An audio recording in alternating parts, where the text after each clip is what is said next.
Hello বন্ধুরা, কেমন আছো তোমরা সকলে? তোমাদের সকলকে স্বাগতম অ্যানিমে জোন সেন্সে এক্সপ্লেন চ্যানেলে। আজকের এই ভিডিওতে আমি তোমাদের সাথে এক্সপ্লেন করব one punch man season 1 episode 5। তো চলুন কথা না বাড়িয়ে ভিডিওতে চলে যাই।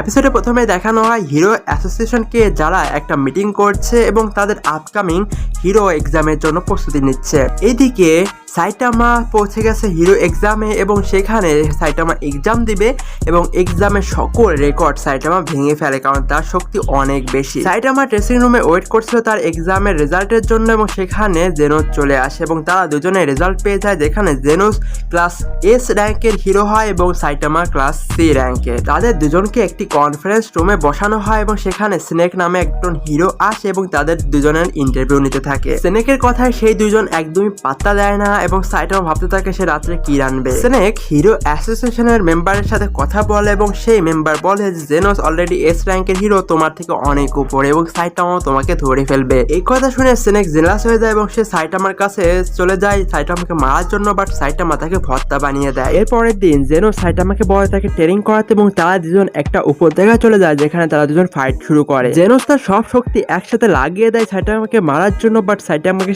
শুতেও পারে না এবং তারপর সাইটামাকে সে বলে যে মাস্টার, এটা একটু সিরিয়াসলি নাও। এরপর সাইটামা তার আসল রূপ দেখায় এবং জেনোসকে একটা পাঞ্চ মারে, যার ফলে জেনোসের চুল সব উড়ে যেতে থাকে এবং পেছনে একটা বড় গর্ত হয়ে যায় পাহাড়ের বুকে। এই পাহাড়ের গর্ত থেকে জেনোস একটু অবাক হয় না, কারণ সে জানে সাইটামার শক্তি কি, বাট সে এটা জানে না কিভাবে তার এত শক্তি এলো। এরপরে সাইটামা এবং জেনোস দুইজনে একসাথে একটি লুডুস শপে যায় এবং সেখানে দুইজনে কম্পিটিশন করে কে কত বেশি লুডুস খেতে পারে। সেখানে হঠাৎ করে আমায় মার্কস চলে আসে এবং জেনোসের সাথে কথা বলতে চায় এবং তারা দুজন বাইরে চলে যায়। এরপর আমায় মার্কসের সাথে কথা বলে জেনোস আবার ফেরত চলে আসে এবং সাইটামা তার কাছে শুনে যে সেই লোকটি তাকে কি বললো এবং জেনোস তাকে বললো সে গ্রিটিং করতে এসেছিল। এরপর জেনোস এবং সাইটামা দুজনে বাড়ি দেখে এগোচ্ছিল, তখনই জেনোস সাইটামাকে বলে যে আপনি বাড়ি যান, আমি আসছি কিছুক্ষণ পরে। এরপরে দেখা যায় জেনোস পুরো প্যাকিং করে নিয়ে চলে এসেছে সাইটামার বাসায় এবং বলে যে আমি কি এখানে থাকতে পারি এবং আমি রেন্টও দেবো, এবং সাইটামা বলে ওকে ঠিক আছে।